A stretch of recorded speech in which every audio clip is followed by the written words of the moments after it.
Episode 70, Maximum Nostalgia. If there's one thing I've realized in all my years, it's that being an adult sucks. Whoever designed our system should be forced to work part-time retail for the federal minimum wage during a pandemic. Which perfectly sums up why I still play with toys at 55 and would rather be doing this full-time. I've mentioned once or twice that I am a huge pop culture nerd, and when my worlds collide, it can be epic, such is the case with this episode. When coming up with ideas for builds, I generally let the model decide the direction, but this idea was the other way around. Growing up, one of the things that helped me survive high school was reading Stephen King novels.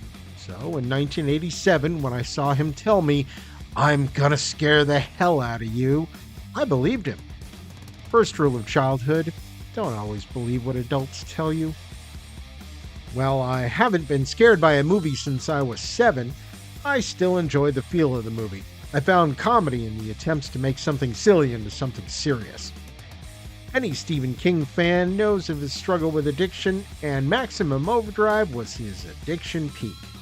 Thankfully, he got himself clean, and we still have him looming around, jumping out of the shadows to scare us every now and then. I remember watching the movie, renting a copy from Old Town Video on a Saturday night, and forcing my parents to suffer through my macabre tastes. I think what hooked me the most was the iconic truck, that menacing visage taken directly from the pages of the Marvel Comics. Seeing the Green Goblin become a menacing part of the real world was a childhood fantasy I didn't know I had until I saw it come to life. Speaking of things I don't know I needed until I found them, I'm on week number 4 of my W Energy switch, and I am noticing a big difference in my ability to concentrate and paint. With W Energy, I'm finding my focus steady, my hands don't shake, and I don't have the crash that comes with caffeinated sodas. I'm enjoying the retro sherbet and blue raz flavors, and just ordered Push and Punch and will be giving a review when that arrives. If you're looking for a pivot away from blended energy sodas while increasing your focus, then I recommend making the switch to W Energy. They have an amazing selection of flavors, including some exclusive flavors and team-ups with Chainsaw Man and other gaming franchises. Each tub has about 30 servings, making it already more affordable than most energy sodas on the market. If you're ready to make the switch, head on over to their website, fill up your shopping cart, and use the code ODNTStudio10 to get 10% off your purchase.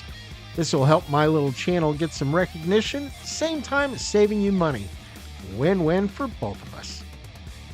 Now, the idea that cars and trucks come to life and kill their makers is nothing new to King. It was the premise for his novel Pristine, which I happily consumed during the spring of 1986, along with Cujo, The Dead Zone, and Carrie. King chose the Green Goblin as it was immediately recognizable villain, which fit perfectly in the contrast of the Happy Toys logo on the trailer. I couldn't agree more and wanted that menacing smile to adorn the front of my war rig. After finding the STL for the Green Goblin head, I immediately went to work looking for a rig that would fit my need and found one with Hot Wheels fuel and fire casting. I got my hands on a copy and immediately went to work getting the prep done and cutting away the extra bits to make room for the head. To cover some of the holes and build a deck for the wrecking ball, I cut together pieces of plastic diamond plate. If you don't have some, get some. It is so easy to weather and age, it's perfect for the unusual gaps in a model, and it's cheap. While the Maximum Overdrive truck had a box trailer with toys, Fuel and Fire comes with a tanker. But that's okay, because this nostalgia build goes up to 11. In the years before Maximum Overdrive warped my childlike brain, Sam Peckinpah had a turn with one of my favorite films of all, Convoy. Chris Christopherson in a modern-day cowboy film as the Rubber Duck, smashing his way through police corruption in his beautiful 77 Mack truck. That was a game-changer for me when I was 8 years old. I wanted nothing more than to grow up, learn to drive a truck, and be like the Duck, not realizing that there's actually work involved with being a truck driver.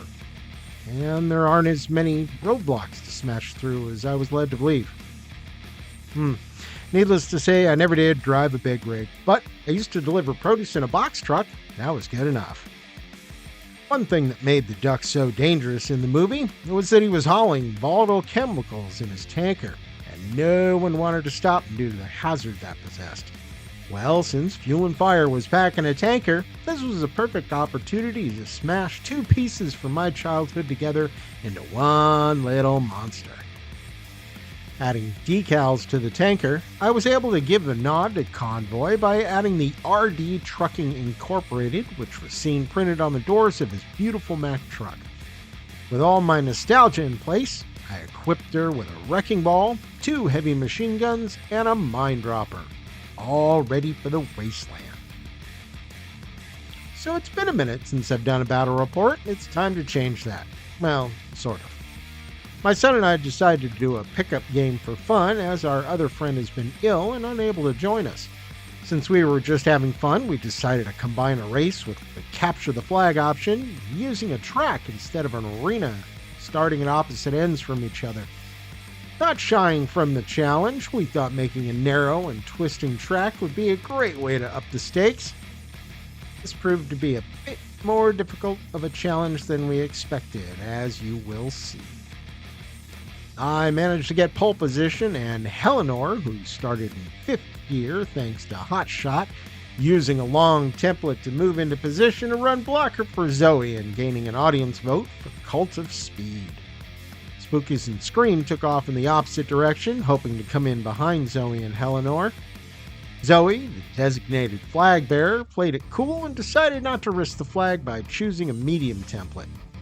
With a tempting ramp just ahead, Door Crash decided to go for broke and head straight for it with a medium template. Rosie decided not to try any stunts and ran off in the opposite direction to head off Spookies. Truckee Cheese, my son's designated flag bearer, took a smooth start with a gentle template and gave Door Crash room to show off. Spookies decided that the wall was not a good place to end up and grabbed a hard template to fix the situation. While Eleanor shot forward with a medium template, Door Crash made their move for the ramp and intended to make a spectacular jump. Sadly, the dice had other plans and a wipeout ensued. Zoe saw her chance to show off too and swerved for the ramp in front of her, managing to keep the car straight and gain another audience point. Truckee saw Door Crash's misfortune and decided to keep the flag safe, avoiding the ramps. Eleanor started off the next gear, continuing her path as blocker using a medium template and a spin to start the slide around the turn. Spookies and Door Crash were unable to act in this phase, so Zoe followed Eleanor's lead and slid around the turn. Someone forgot to tell Zoe that Eleanor is supposed to be running blocker. Truckee tries to find a path between the wall and Door Crash while being shot at from the gun tower covering the corner. Eleanor tries to get around Zoe and actually block by using her moment of glory to stay off the wall. Spookies, back in the game, tries to avoid another wall with a hard template and an upshift to stay in the race.